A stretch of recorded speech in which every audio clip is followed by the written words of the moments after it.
اللهم صل على سيدنا ومولانا محمد. اللهم صل على سيدنا محمد وعلى آل سيدنا محمد وبارك وسلم عليه. اللهم صل على سيدنا محمد وعلى آل سيدنا محمد وبارك وسلم عليه. اللهم صل على سيدنا محمد وعلى آل سيدنا محمد التي قرنت البركة بذاته ومحياه وتعطرت الأوالم بطيب ذكره ورياه. قال الله تعالى في القرآن العظيم والفرقان المجيد: أعوذ بالله من الشيطان الرجيم. بسم الله الرحمن الرحيم. فلا أقسم بمواقع النجوم وإنه لقسم لو تعلمون عظيم إنه لقرآن كريم. صدق الله العظيم. فلا أقسم بمواقع النجوم. நட்சத்திரங்கள் விழும் இடங்களின் மீது சத்தியமாக. நட்சத்திரங்கள் மறையும் இடம் அல்லது விழும் இடங்களின் மீது சத்தியமாக சத்தியமிட்டு நான் கூறுகிறேன். وَإِنَّهُ لَقَسَمٌ لَوْ تَعْلَمُونَ عَظِيمٌ. நாம் செய்திருக்கிற இந்த சத்தியம் எவ்வேற்பட்டதென்றால், நிச்சயமாக இந்த சத்தியத்தினுடைய மகத்துவத்தை, அருமையை நீங்கள் உணர்ந்திருந்தால் இது ஒரு மகத்தான சத்தியமாகும். இன்னஹு லகுர்ஆனுன் கரீம். நிச்சயமாக இந்த வேதம் லகுர்ஆனுன் கரீம், மிகவும் கண்ணியமான குர்ஆன் வேதமாகும். சதகல்லாஹுல் அதீம். சூரத்துல் வாக்கிஆ உடைய 75, 76, 77 ஆகிய 3 வசனங்களுக்கான விரிவுரை. இந்த வசனங்களில் அல்லாஹு ஜல்லஷானஹு தஆலா குர்ஆனை பற்றி நாம் கொண்டிருக்க வேண்டிய நம்பிக்கை குறித்து, அதில் எந்த விதமான துளியளவுக்கும் சந்தேகம் ஏற்படக்கூடாது என்பதை குறித்து அல்லாஹ் சத்தியமிட்டு அல்லாஹ் தகவல்களை சொல்ல வருகிறான். நாம் ஈமான் கொண்டிருக்கிற விஷயங்களில் ஆமன்து பில்லா, அல்லாவை நம்புதல், அல்லாவை நான் நம்பிக்கை கொண்டேன். இரண்டாவது ஒமலாஇகதிஹி, வேதங்களை மலக்குமார்களை கொண்டு நான் நம்பிக்கை கொண்டேன். மூன்றாவது குத்துபிஹி, வேதங்கள் அனைத்தை கொண்டும் நான் ஈமான் கொண்டேன். ஒரு ருசுலிஹி, நபிமார்கள் ரசூல்மார்கள் அனைவரையும் கொண்டு ஈமான் கொண்டேன். வல்யோமில் ஆഖிர், கியாமத் நாளை கொண்டு ஈமான் கொண்டேன். அதே போல் வல் கதிரி ஹைரிஹி வஷர்ரி மினல்லாஹி தஆலா, நன்மை தீமை எல்லாம் அல்லாஹ்வுடைய நாட்டப்படிதான் என்பதை நாம் ஈமான் கொண்டிருக்கிறோம். வல் பாசி பாதல் மௌத், மௌத்துக்கு பிறகு நாம் உயிர் கொடுத்து எழுப்பப்படுவோங்கிறத நம்புகிறோம். இந்த தகவல் எல்லாத்தையும் சொல்கிற ஒரு தகவல் களஞ்சியம் வழிகாட்டியது என்றால் குர்ஆன் தான். இதெல்லாம் எங்கே அல்லாவை பற்றி மலக்களை பற்றி நம்ம எதை வச்சு தெரிஞ்சுக்கிறோம்? குர்ஆனை வச்சு தான் நம்ம தெரிஞ்சுக்கிறோம். அப்போது இந்த நம்பிக்கை வருவதற்கு முன்னால் குர்ஆன் மீது ஒரு வலுவான நம்பிக்கை நமக்கு வேண்டும். குர்ஆனை முதல்ல நம்பினா தான் குர்ஆனில் சொன்னது 100க்கு 100 உண்மைங்கிற ஒரு உறுதியான நம்பிக்கையும் உண்மைப்படுத்துதலும் நம்முடைய கல்பில் இருந்தால் தான் குர்ஆன் சொல்லக்கூடிய ஒவ்வொரு விஷயத்தின் மீதும் தெளிவான உறுதி ஏற்படும், ஈமான் ஏற்படும். ஈமான் இருந்தால் தான் அதுக்கு பிறகு நம்முடைய அமல்களுக்கு அல்லாஹ்வுடைய சமூகத்தில் ஒப்புக்கொள்ளப்படுதலே. அதனால் அல்லாஹு ஜல்லஷானஹு தஆலா குர்ஆனை ஒரு பெரிய சவால் விடுகின்ற வேதமாகவே அல்லாஹ் ஆக்கியிருக்கிறான். அது எந்த அளவுக்கு சவால்னா, நம்ம நினச்சி பார்க்க முடியாத. அன்றைய காலத்தில் அரபு இலக்கியத்தில் ரொம்ப தேர்ச்சி பெற்றிருந்த மக்களுக்கு முன்னாலேயே அல்லாஹ் குர்ஆனை பகிரங்கமாக சொன்னான். என்ன, உங்களால் முடிஞ்சா குர்ஆனில் சொல்லப்பட்டது மாதிரி ஒரே ஒரு வசனம், ஒரு 10 வசனம், ஒரு சூரா, ஃபஅது பி சுவரி மிஸ்லிஹி ஃபஅது பி அஷ்ரி ஆயத்தின் அப்படின்லாம் வந்துச்சு. ஃபஅது பி ஆயத்தின், ஒரே ஒரு ஆயத்து அப்படின்னு அல்லாஹ் தஆலா பல காரணங்களை கேட்குறான். ஒரே ஒரு ஆயத்து இதே மாதிரி நீங்கள் ஒன்று கண்டுபிடிச்சி ஒன்று எழுதி அல்லது உருவாக்கி காட்டுங்க அப்படின்னு அல்லாஹ். அப்போது நீங்கள் எப்போ உருவாக்க முடியலையோ இது அல்லாஹ் தான் கொடுத்தாங்கிறத நீங்கள் ஏற்றுக்கங்க. அல்லாஹ் சொல்லக்கூடிய விஷயங்களை, குர்ஆன் சொல்லக்கூடிய விஷயம் எல்லாம் கன்ஃபார்ம் உறுதி தான் அப்படிங்கிறத நீங்கள் நம்புங்கன்னு அல்லாஹ் அதை தெளிவான சவாலை விட்டான். இது 1400 வருஷத்துக்கு முன்னால். இப்போ தான் எல்லாம் வளர்ந்துருச்சு டெக்னாலஜி, ஏஐ டெக்னாலஜியில் நம்ம வளர்ந்துருக்கோம்ல. இப்போ யாரும் போய் அதெல்லாம் தேடுறதில்ல. போய் ஏஐட்ட போனால், கூகுளில் போனால், அதில் போனால், இதில் போனால் எல்லாம் கண்டுபிடிச்சிடலாம்ல. இப்போது குர்ஆன் மாதிரி கூகுளில் போய், கூகுள் அவர்களே நீங்கள் குர்ஆன் மாதிரி ஒரே ஒரு சூறாவை உருவாக்கித்தாங்க, ஒரு சாட் ஜிபிடியில் போய் கேட்குறாருன்னு ஒரு சும்மா போயிடுச்சுக்கா, அப்படி ஏதாவது உருவாக்க முடியுமா? கியாமத் நாள் வந்துட முடியாது. இது அல்லாஹ் போட்ட தெளிவான சத்தியம். எவ்வளவு டெக்னாலஜி வளர்ந்தாலும் குர்ஆன் மாதிரி அதே மாதிரியான இலக்கியம் உண்ட, கருத்தாழம் மிக்க, ஒரு ஆழிய கருத்துக்கள் கொண்ட, ஒரு தெளிவான புரிதல் உள்ள, ஒரு அழகான ஒரு குர்ஆனுடைய ஒரே ஒரு ஆயத்து கியாமத் நாள் வரைக்கும் அன்னைக்கு எப்படி சவால் விட்டுச்சோ அதை நிறைய பேர் அப்படியா நாங்கள் எழுதுகிறோம் சவால் அப்படின்ட்டு ஒரு ஆள் என்ன அவங்க வீட்டில் உட்காந்து இருக்கிற காகிதத்தை எல்லாம் வாங்கி வச்சு எழுதுன்னு எழுதி கடைசியாக அவர் 6 மாதம் கழித்து என்னால் முடியலன்னு ஒத்துக்கிட்டாரு பாருங்க. அவர் வீடு ஃபுல்லாக குப்பை குளமாக இருந்துச்சான். அப்படியெல்லாம் நிறைய நடந்திருக்கு அரபுலகத்தில். நபி ஸல்லல்லாஹு அலைஹி வஸல்லம் காலத்தில் அதற்கு பிறகு வாய்ப்பே இல்லை. அப்போ ஒரு பிரம்மாண்டமான வலுவான கருத்தை அன்னைக்கு சொன்ன மாதிரி இன்றைக்கி அந்த சவால் இருக்குது. குர்ஆன் ஒரு சூறாவை கொண்டு வாங்க, 10 ஆயத்தை கொண்டு வாங்க, ஒரே ஒரு ஆயத்தை குர்ஆன் மாதிரி கொண்டு வாங்கன்னு அப்போ சொல்லிச்சோ அதே சவால் இப்போவும் இருக்குது. இன்றைக்கி எவ்வளோ டெக்னாலஜி வளர்ந்துருச்சு, இலக்கியத்தில் எவ்வளோ பேர் படிச்சுட்டாங்க. அன்னைக்கு வேண்டாம் படிப்பறிவு இல்லைன்னு ஏதாவது ஒரு காரணம் சொல்லலாம். இப்போ எல்லாம் வளர்ந்துருச்சுல. இப்போவும் குர்ஆன் இந்த சவால் விடுது. உலகத்தில் எத்தனை கோடிக்கணக்கான பேர் இருக்காங்களோ எல்லாரும் சேர்ந்து ஒரு குர்ஆன் மாதிரி ஒரே ஒரு வசனம் முடியாது, சாத்தியமே இல்லை. இப்போ அல்லாஹ் இதெல்லாம் டைரெக்டாக அட்டாக் பண்ண முடியாத ஆளுகள்லாம் என்ன செஞ்சாங்க? இல்லை இது ஒரு சூனியம் அப்படின்னா சில பேர், இல்லை இது வெறும் கவிதை தொகுப்பு அப்படின்னா சில பேர், இல்லை இது ஒரு குறி சொல்கிற மாதிரி ஒரு புக்கு அப்படின்னா. இதெல்லாம் குர்ஆன்ல அல்லாஹ் சொல்கிறான். வலா பி கௌலி காஹின் வலா பி கௌலி ஷாயிர்.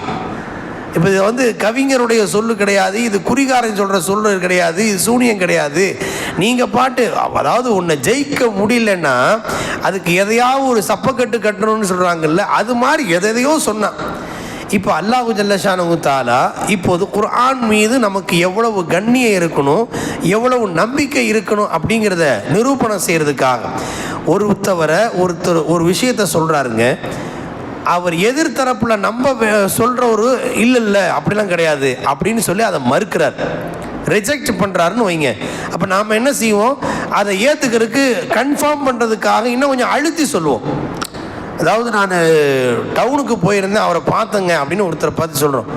இல்லையே, அவர் அங்கே வந்திருக்க வாய்ப்பே இல்லையே அப்படின்னு சொல்கிறார். இல்லை அவரையே தான் நான் பார்த்தேன், நான் பின்னாடிலாம் பார்க்கல, முன்னாடி தான் பார்த்தேன், அவர் ஃபோன் பேசிகிட்டே போனேன், அவர் தான் அப்படின்னு. இல்லையே, அவர் இங்கே ஊருக்கு வந்திருக்க வாய்ப்பே இல்லைன்னு அழுத்தி சொல்கிறார். அப்போ இன்னும் நம்ம என்ன சொல்லுவோம்? வேண்டாம், நான் வேண்டாம் காமிக்கிறேன், நீ வேண்டாம் ஃபோன் போட்டு பாரு அப்படின்னு சொல்லுவோம். சத்தியமாக நான் பார்த்தேன்னு நம்ம சொல்லுவோம். அப்போ இன்னும் கொஞ்சம் அழுத்தி நான் பார்த்தது உண்மைதான், நான் கண்டது உண்மைதான், பேசுறது உண்மைதான் அப்படின்னா இன்னும் ஒன்று சொல்லுவோம். சத்தியமாக புள்ள மேலே சத்தியமா, என் அம்மா மேலே சத்தியமா அப்படிலாம் நிறைய சொல்லுவோம் இல்லையா? அப்போ சத்தியம் எப்போ செய்வோம் அப்படின்னா எதிர்த்தரப்பிலே உள்ளவர் நம்ம சொல்கிற விஷயத்தை அவர் மறுக்கிறார். அப்போ அதை கன்ஃபார்மாக ஆதாரபூர்வம் நிரூபிக்க வேண்டிய தேவை வந்தால் தான் நம்ம இந்த சத்தியங்கிற வார்த்தையை பயன்படுத்துவோம். இப்போ அல்லாஹ் குர்ஆனை இறக்கி வச்சு குர்ஆனில் அல்லாஹ் சத்தியம் பண்ண வேண்டிய தேவையே இல்லை. அல்லாஹ் சொன்னது தான். அதுக்கு எவ்வளவோ ஆதாரங்கள் அல்லாஹ் சமர்ப்பித்து விட்டான். ஆனாலும் அல்லாஹ் ஜல்லஷானஹு தஆலா இந்த அறிவினர்கள் எவ்வளோ சொன்னாலும் ஏற்றுக்க மாட்டாங்கன்னு அல்லாவே இறங்கி சத்தியமாக சொல்கிறேங்கிற அல்லாஹ். எப்படி பாருங்க, சத்தியமாக சொல்கிறேன், ஃபலா உக்குசிமு அப்படி நான் சத்தியம் பண்ணுறேன். குர்ஆனில் பல ஆயத்துகளில் வல் அஸ்ர் காலத்தின் மீது சத்தியமாக, வல்லுஹா நண்பகல் மீது சத்தியமாக, லா உக்குசிமு பிஹாதல் பலது இந்த மக்கமா நகரம் புனிதமான நகரத்தின் மீது சத்தியமாக நான் சொல்கிறேன், லா உக்குசிமு பியோமில் கியாமா கியாமத் நாள் மேலே சத்தியமாக சொல்கிறேன், வஷம்ஸ் சூரிய மேலே சத்தியமாக. இப்படியெல்லாம் எல்லாம் குர்ஆனில் சத்தியம் செய்ய வச்சுட்டாங்க மக்கள். அப்போது அல்லாஹு ஜல்ல ஷானஹு தஆலா சத்தியம் பண்ண அவசியமே இல்லை. அதனால் அல்லாஹு தஆலா ஒரு படி மேலே குர்ஆனை பற்றி மக்களுக்கு ஒரு புரிதலை உண்டாக்குறதுக்காக அல்லாஹ் இந்த ஆயத்தில் ஃபலா உக்ஸிமு, நான் சத்தியம் பண்ணுறேன். இந்த இடத்துல லா இல்லை என்ற பொருள் கிடையாது. லா உக்ஸிம், நான் சத்தியம் பண்ணுறேன். எப்படி சத்தியம் பண்ணுறேன் இந்த இடத்துல? பி மவாக்கின் நுஜூம், நட்சத்திரங்கள் விழும் இடங்களின் மீது சத்தியமாக என்று அல்லாஹ் சொல்லும். நட்சத்திரங்கள் விழும் இடம், இது என்ன நட்சத்திரம் மறையும் இடம் என்றும் கூட இதுக்கு விளக்கம் தரப்பட்டிருக்கு குர்ஆனுடைய விரிவுரைகளில். அதென்ன விழும் இடம் மறையும் இடம்னா என்ன அப்படின்னு ஒரு கேள்வி. அதற்கு விரிவுரையாளர் விளக்கம் தருகிறார்கள். இப்போ நம்ம பார்க்குற நட்சத்திரம் இருக்கு பாருங்க, நட்சத்திரம் இது நம்ம கண்ணுக்கு வேண்டாம் பளிச்சு பளிச்சு பளிச்சுன்னு ஏதோ சீரியல் லைட்டில் வெளியிற மாதிரி சின்னதாக நம்ம கண்ணுக்கு தெரியலாம். நம்ம பார்வையில் சூரியன் சந்திரன் பெருசாக தெரியுது. ஹாதா ரப்பி ஹாதா அக்பர்னு இப்ராஹிம் அலைஹிஸ்ஸலாம் சொன்ன மாதிரி நம்ம பார்வையில் இது பிரம்மாண்டமாக, இது நமக்கு பக்கமாக இருக்குது. அதனால் நாம் என்ன நினைக்கிறோம், இது ரொம்ப பெருசாக நினைக்கிறோம். ஆனால் அஸ்ட்ரானமியில் ஆய்வுகளில் என்ன சொல்கிறாங்க அப்படின்னா, இப்போது இதை விட பிரம்மாண்டமான நட்சத்திரங்கள் இருக்கிறது என்பதை உலகம் ஒப்புக்கொண்டிருக்கிறது, ஆய்வுகள் மேற்கொள்ளப்பட்டிருக்கிறது. அது 1 2 அல்ல, லட்சக்கணக்கான நட்சத்திரம் இருக்குது. அது ஒன்றெல்லாம் ரெண்டெல்லாம் கிடையாது. ஒவ்வொரு நட்சத்திரமும் நம்ம சூரியனை விட 10 மடங்கு பெருசெல்லாம் இருக்குது. அப்போ இதுவே இவ்வளோ பெருசாக இருக்குன்னு நினைக்கிறோம் பாருங்க. இப்போ நட்சத்திரங்கள் ஒவ்வொன்றாய் அப்படியே கணக்கு போட்டால் அது ரொம்ப லாங்கில் இருக்கிறனால பளிச்சு லேசாக நம்ம கண்ணுக்கு தெரியுது. சரி, நட்சத்திரங்கள் எவ்வளோ நட்சத்திரம் இருக்குது, என்னைக்காவது ஒரு நட்சத்திரமாவது அது கீழே விழுந்து பூமியை நோக்கி வந்து அப்படி ஏதாவது கேள்விப்பட்டிருக்கோமா? அல்லது பூமி மேலே விழுந்தது இதனால் இவ்வளோ பெரிய பாதிப்பு? இப்போது ஒன்றும் இல்லைங்க, ஒரு திடீர்னு குண்டு போடுறாங்க, இஸ்ரேலுக்காரன் எங்கேயோ தூக்கி போடுறான், ஈரான் இங்கே போடுது. இப்போ அது வெடித்த உடனே அதனுடைய துகள்கள் ஆங்காங்கே செதறுது. கிட்டத்தட்ட 1 கிலோமீட்டர் 2 கிலோமீட்டர் பார்க்க அவ்வளவுக்கு அது புகை வருது, துகள் தான் செதறுது இல்லையா? இப்போ இதை வச்சுக்கிட்டு யோசிச்சு பாருங்கள். இப்போ நட்சத்திரமும் அதுக்குன்னு ஒரு லைஃப் டைம் இருக்குது. எல்லாமே ஒரே நிரந்தரமாக இருக்க போகிறதில்ல. இந்த உலகத்தில் அல்லாவை தவிர எல்லாம் ஒரு காலத்தில் இல்லாமல் போகுபவை. லைஃப் டைம் முன்ன பின்ன இருக்கலாம். ஒரு விஷயம் நான் சொல்லுவாங்க, அதாவது இப்போ தாஜ்மஹாலை கட்டினாருங்க. தாஜ்மஹால் அவர் கட்டினவர் ஷாஜஹான் போயிட்டார், அவருக்கு வேலிடிட்டி டைம் முடிஞ்சு. இப்போ தாஜ்மஹால் மட்டும் கியாமத் வரைக்கும் இருந்துட போதா? அதுக்கு ஒரு வேலிட்டி இன்னும் கொஞ்சம் கூட இருக்குது. அது 100 வருஷம் 400 வருஷமோ எத்தனை வருஷம் நல்லா வச்சுருக்கானோ அதுக்கு பிறகு அது அழியத்தான் போகுது.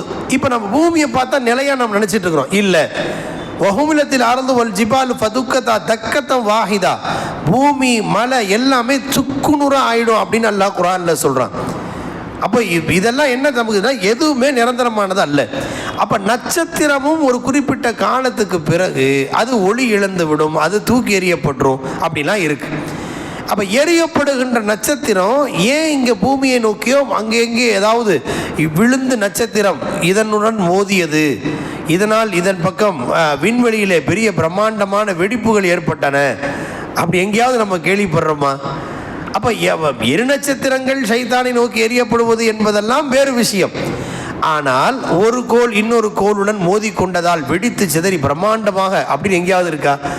அப்போ எவ்வளவு துல்லியமாக அல்லாஹ் அதை செயல்பட வைக்கலாம் பாருங்க. நம்ம கண்ணு பார்க்க இப்போது வரைக்கும் ஆய்வின் அடிப்படையில் கண்டறியப்பட்டிருக்கிற சோலார் சிஸ்டம், சூரிய குடும்பம், அதில் இத்தனை கிரகம் சுற்றிட்டு இருக்குது. வீனஸ் இருக்குது, அது ஜூபிட்டர் இருக்குது, அது இருக்குது, இது இருக்குது.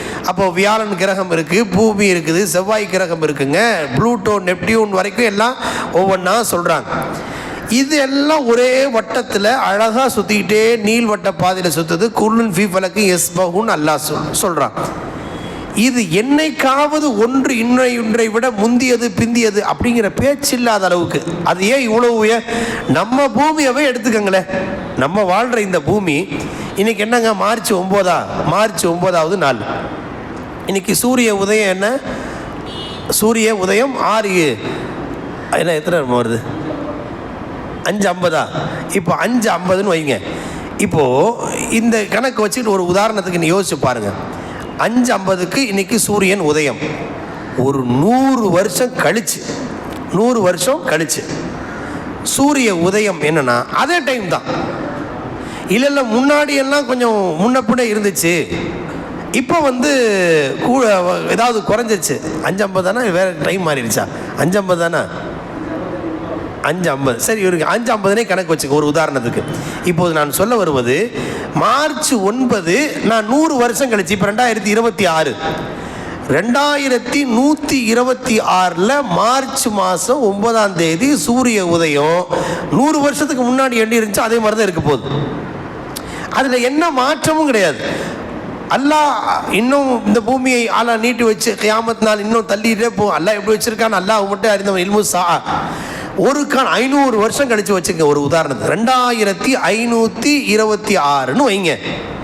அப்பவும் அதே சூரிய உதயம் தான், மாற்றமே கிடையாது. 500 வருஷத்துக்கு முன்னாடி எப்படி அப்போதான் இப்போ இதே மாதிரி தான் இன்னும் 500 வருஷம் கழிச்சார். அப்போ ஒரு சின்ன புள்ளி அளவுக்கு கூட மாற்றாமல், எந்தவித மாறுதல் இல்லாமல் அதை சரியாக இயங்க வைக்குதல் என்பது எவ்வளோ பெரிய பிரம்மாண்டமான ஒரு வாய்ப்பு. நம்ம ஒரு வண்டி வாங்குறோம், அது ஏதோ ஒரு ஸ்கூட்டர் வாங்கும்போது என்ன சொல்லுவாங்க தெரியுங்களா? வண்டி மைலேஜ் எவ்வளோங்கன்னு கேட்டால் 50 கிலோமீட்டர் 60 கிலோமீட்டர் மைலேஜ் தருங்க 1 லிட்டருக்கு அப்படின்னு சொல்கிறாங்க. ஒரு 1000 கிலோமீட்டர் உள்ள 10,000 கிலோமீட்டர் ஓடிடுச்சு, அல்லது வாங்கி 5-10 வருஷம் ஆச்சு.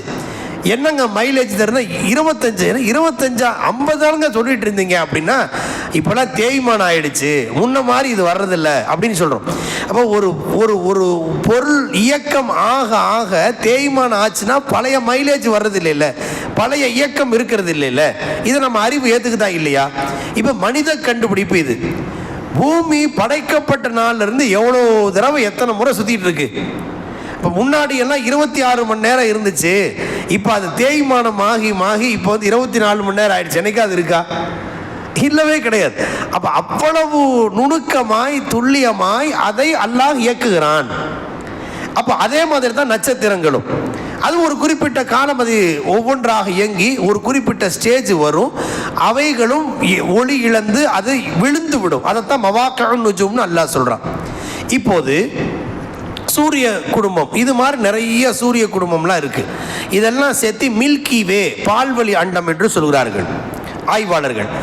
அதை கடந்து அது மாதிரி மில்கி வே எல்லாம் சேர்ந்து அதுக்கு பேர் கேலக்சி, பேரண்டம்னு சொல்கிறாங்க. அதையெல்லாம் கடந்து பிளாக் ஹோல், கருந்துகள் என்று ஒன்று சொல்கிறாங்க. கருந்துகள் என்று சொல்கிறார்கள். ஒரு நட்சத்திரம் அது குறிப்பிட்ட காலத்துக்கு பிறகு அது ஒளி இழந்து விட்டால் கீழே விழுகுதுன்னா, அந்த கருந்துளைன்னு சொல்கிறாங்க, பிளாக் ஹோல், அதில் போய் அப்படி விழுந்துடும். அது எங்கே இருக்குது எப்படி இருக்குன்னே கணிக்க கூட முடியாதுங்க. இப்போ விண்கல நாசா அது இது என்னென்ன ஆய்வு செய்கிறான்னு ஆய்வின் அடிப்படையில் சில கருத்துக்களை சொல்கிறார்கள். இப்போ அல்லாஹ் சொல்கிறான், நட்சத்திரம் விழும் இடத்தின் மீது சத்தியமாக என்பது கருந்துளையையும் பிளாக் ஹோலையும் சம்மந்தப்படுத்தலாம். அப்போ அது மேலே சத்தியமாக என்று அல்லாஹ் சொல்கிறான்.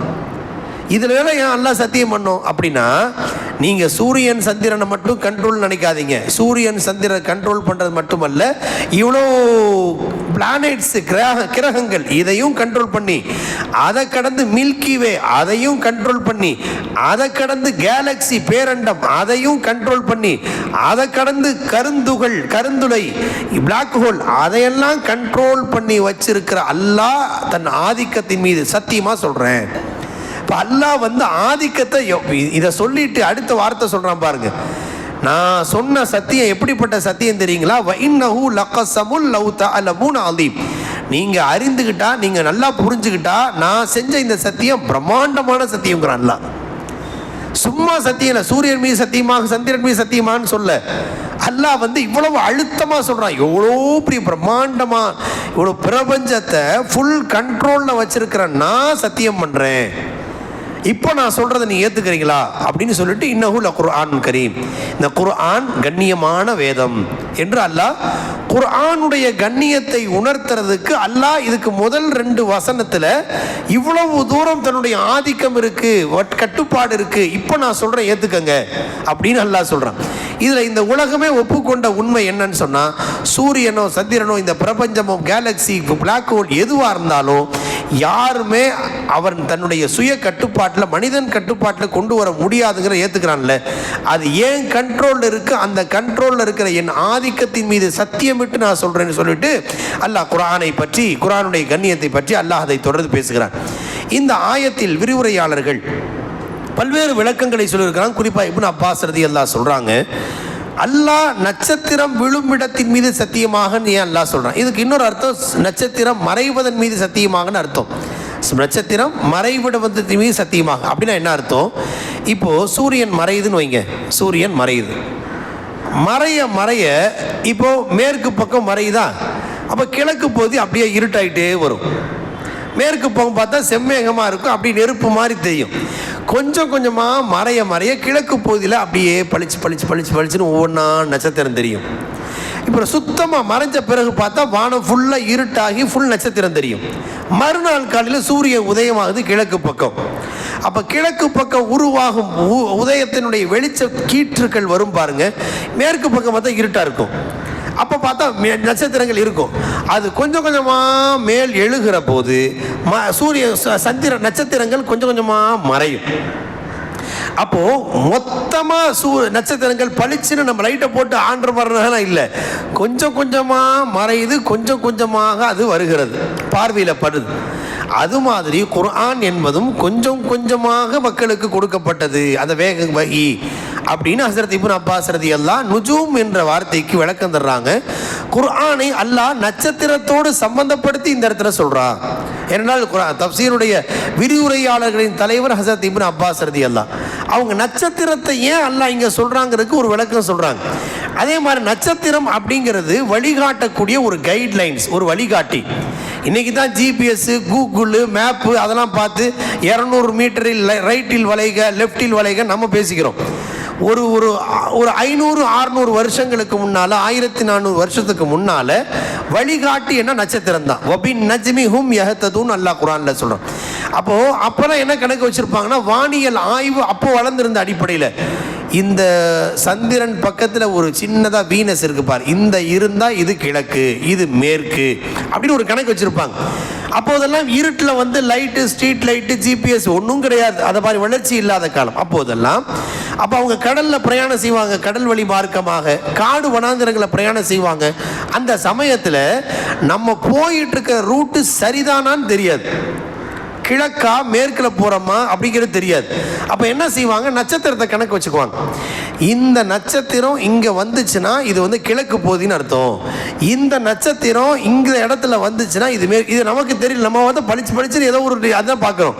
அதில் ஒரு பெரிய கலையே இருக்குது, அதில் ஒரு அஸ்ட்ரானமியில் ஒரு பெரிய கலை இருக்குது. அது அன்றைய காலத்தினுடைய கலையே தனி. இப்போதெல்லாம் மைக்ரோ இதை வச்சு பார்த்துக்கிட்டு இருக்கிறோம் நம்ம. அப்போதைய கலை, அப்போதெல்லாம் பெரியவங்க வந்து அப்படி ஒரு பார்வை, அப்படி சந்திரனை இது 3ஆவது நாள் போகிற பார்த்தா கரெக்டாக சொல்லுவாங்க, இது 2ஆவது நாள் போகிற. அப்போ அன்றைய காலத்தினுடைய அந்த முதியவர்களுடைய கணிப்பு இருந்துச்சு பாருங்க, அது ஒரு தனி கணிப்பு. அதுபோல் நட்சத்திரம் என்பது எவ்வாறு திக்கு தடுமாறி தட்டு தடுமாறி பாதை தெரியாமல் தடுமாறுபவர்களுக்கு வழிகாட்டியாக இருக்கிறதோ, அதனால தான் ஸல்லல்லாஹு அலைஹி வஸல்லம் சஹாபாக்களை கூட அஸ்ஸஹாபி கன்னுஜூம், என்னுடைய தோழர்கள் நட்சத்திரங்களை போன்றவர்கள் சொன்னாங்க. யாரை நீங்கள் பின்பற்றினாலும் இஹ்ததைத்தும், நீங்கள் நேர்வழி பெறுவீர்கள். அது மாதிரி குர்ஆனை அல்லாஹ் இங்கே நட்சத்திரம்னு ஒப்பிட்டு சொல்கிறான். இப்னு அப்பாஸ் ரலியல்லாஹு அன்ஹு சொல்கிறாங்க நட்சத்திரம் மாதிரி. அப்போ என்ன அர்த்தம்னா, எவ்வாறு திக்கு தெரியாமல் தடுமாறுகிற போது நட்சத்திரம் வழிகாட்டுகிறதோ அது மாதிரி குர்ஆன் நீங்கள் எது ஹலால்னு தெரியல, எது ஹராம்னு தெரியல, எது நல்லது கெட்டதுன்னு தெரியல, எது சொர்க்கத்தின் பாதை, எது நரகத்தின் பாதை, எதை செஞ்சால் அல்லாஹ் சந்தோஷப்படுவான், எதை செஞ்சால் அல்லாஹ் வருத்தப்படுவான், எதுவும் தெரியலையா, குர்ஆன் உங்களுக்கு வழிகாட்டுகிறது, உங்களுக்கு நட்சத்திரம் மாதிரி வழிகாட்டுகிறது என்பதாக இதற்கு இன்னொரு விளக்கம் தரப்பட்டிருக்கிறது. அதே இன்னொரு அர்த்தம் என்ன சொல்கிறாங்கன்னா, நட்சத்திரம் மொத்தமாக உதிக்காது, மொத்தமாக மறையாது. முன்னாம் சொன்னோம் அல்லவா, அதாவது வெளிச்சம் கொஞ்சம் கொஞ்சமாக மறைய மறைய கொஞ்சம் கொஞ்சமாக வெளிச்சம் ஒவ்வொரு நட்சத்திரமாக கண்ணுக்கு தெரியும். சில சமயங்களில் சுப்பு உதயமானதுக்கு பிறகு சில நட்சத்திரம் பளிச்சுன்னு தெரியும். அப்போ ஒவ்வொன்றா வெளிச்சம் கூட கூடத்தான் அந்த அந்த நட்சத்திரத்தினுடைய ஒளிக்கீற்று மறையும். அது மாதிரி நஜ்மன், அதாவது குர்ஆனை மொத்தமாக அல்லாஹ் இறக்கி வைக்கல, 23 வருஷத்தில் சிறுக சிறுக சிறுக எப்படி அல்லாஹ் இறக்கி வச்சான். ஹிரா குகையில் திடீர்னு இக்ரா சூறாவில் முதல் 5 ஆயத்து இறங்குச்சு, அதுக்கு பிறகு ஒரு சின்ன இடைவெளி, பிறகு பார்த்தா முத்தசிர் சூறா வந்து இறங்குது, அதில் ஒரு 5 ஆயத்து, அப்புறமா பார்த்தா திடீர்னு முஸம்மில் சூறா வந்து இறங்குது, அதில் ஒரு 5 ஆயத்து 10 ஆயத்து, இப்படி ஒவ்வொன்றா. அதுக்கு பிறகு வேற சூறா, அப்போ நமக்கு என்ன யோசனை வருது, இது 5 இது 5 இப்படி வந்துச்சுன்னா இது எப்படி மேட்ச் பண்ணாங்க? ஸல்லல்லாஹு அலைஹி வஸல்லம் அவங்க சொல்லுவாங்க, இந்த ஆயத்தை இறங்கணும், இந்த ஆயத்தை இந்த சூறால சேர்த்துருங்க அப்படின்னு சொல்லுவாங்க. உடனே இன்னொரு ஆயத்து வரும், இந்த ஆயத்து இது வாக்கியா சூறால போய் ஜாயின் பண்ணுங்க அப்படின்னு சஹாபாக்கிட்ட சொல்லுவாங்க. அப்போது ஒரு ஆயத்தை அல்லாஹ் சூறாக்களை மொத்தமாக, சில சூறாக்கள் மொத்தமாக வந்திருக்கு, பெரும்பாலும் ஆயத்தை மட்டும் அல்லாஹ் இறக்கிடுவான். அதாவது அந்த சந்தர்ப்பத்தில் ஏதாவது ஒரு பிரச்சனை வந்திருக்கும், ஒரு கேள்வி கேட்டிருப்பாங்க, ஒரு சந்தேகத்தை நிவர்த்தி பண்ண வேண்டிய சிச்சுவேஷன் வந்திருக்கும், உடனே ஒரு ஆயத்தை அல்லாஹ் இறக்குவான். இப்படித்தான் சிறுக சிறுக சிறுக இறங்கியது. எவ்வாறு நட்சத்திரம் சிறுக சிறுக சிறுக தோன்றுகிறதோ, சிறுக சிறுக மறைகிறதோ, அதுபோல குர்ஆனுடைய வசனங்கள் எல்லாம் ஹிரா குகையில ஸல்லல்லாஹு அலைஹி வஸல்லம் 40 வயசுல இக்ரா சூரா இறங்குனதுல இருந்து ஆரம்பிச்சு கடைசி அல்யௌம அக்மல்து லக்கும் தீனக்கும்னு ஆயத்து, கடைசி ஆயத்து இறங்குனது வரைக்கும், இதாஜா சூரா இறங்குனது வரைக்கும் பார்த்தீங்கன்னா கொஞ்சம் கொஞ்சமாக ஒரு 4 ஆயத்து, ஒரு 5 ஆயத்து, அடுத்து 10 ஆயத்து, அடுத்து ஒரு சூறா, இப்படி பிரித்து அல்லாஹ் இறக்கி வச்சான் என்பதாகவும் இந்த ஆயத்திற்கு விளக்கம் தந்திருக்கிறார்கள் விரிவுரையாளர்கள். அதன் பிறகு குர்ஆனுடைய கண்ணியம் என்ன என்பதை அதனுடைய தொடரில் அல்லாஹ் பேசியிருக்கிறான். அல்லாஹு ஜல்ல ஷானஹு தஆலா குர்ஆன் காட்டுகின்ற வழிகாட்டுதலை, குர்ஆன் மீது நாம் கொள்ள வேண்டிய நம்பிக்கையை வலுவானதாக அல்லாஹ் ஆக்கி அல்புரிவானாக. வ ஆகிரு தஅவானா அல்ஹம்துலில்லாஹி ரப்பில் ஆலமீன்.